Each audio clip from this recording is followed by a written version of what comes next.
I just moved in, and the college girl across the hall reported me to the police, claiming I was stalking her out of twisted obsession and peeping on her while she showered. When the police showed up at my door, she was crying her eyes out, pointing her finger right at my nose and screaming, "Pervert! You've been using binoculars to spy on me every night! You even posted my photos online! I saw you! Those disgusting leering eyes of yours make me sick!" The neighbors around us started pointing and whispering. Some even shoved me, calling me the scum of society. This creep should be chemically castrated. He looks so normal on the outside, but he's actually a peeping Tom. Facing their accusations, I removed the sunglasses from my face, revealing two deeply sunken, empty eye sockets. "Officer, tell me, how exactly does a blind man peep on anyone?" My voice wasn't loud, but it pierced through the chaotic air in that room like an awl. The neighbors who had just been shoving and cursing at me froze mid-motion. The middle-aged woman who'd been leading the charge stood there with her hand still raised in mid-air, forgetting to lower it. Every pair of eyes in the room locked onto my face, or more precisely, onto the two hollow, eyeball-less cavities where my eyes should have been. These were the permanent marks left on me 3 years ago, in a fire. The lead officer was experienced. His name was William. He froze for a moment, then furrowed his brow, his tone thick with impatience. "Don't lie to us. Whether you're really blind or not, we'll find out at the hospital." The girl across the hall, Mia Lee, paused her crying for a beat, then burst into even shriller sobs. "He's lying. He's just trying to get away with it. There's no way he can't see. He stands by his window watching me every night. Those eyes, those eyes." She seemed to want to describe my eyes, but the sight of my empty sockets scared her speechless. She just pointed at me, trembling all over. "Disgusting! This is so disgusting!" Her outburst stirred up the neighbors again. "Right! He must be faking it! These days criminals will do anything. He'd even claim to be blind just to escape punishment." A young man even stepped forward indignantly, trying to grab me by the collar. "You scum! I'm going to teach you a lesson today." The police officer blocked him. "What are you doing? Everyone stay back! The police will handle this!" He turned to me, his eyes still full of suspicion and disgust. "You're coming with us!"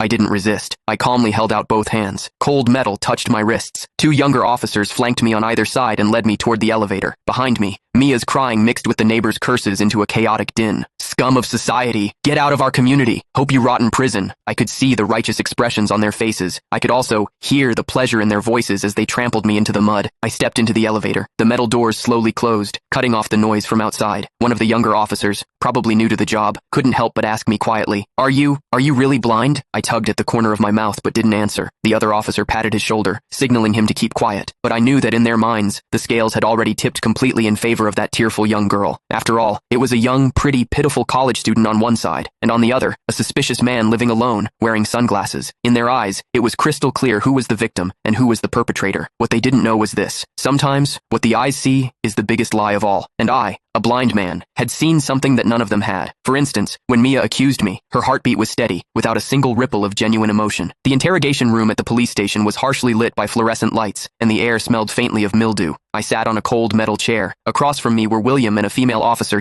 Click the link in my bio to get the full story for free.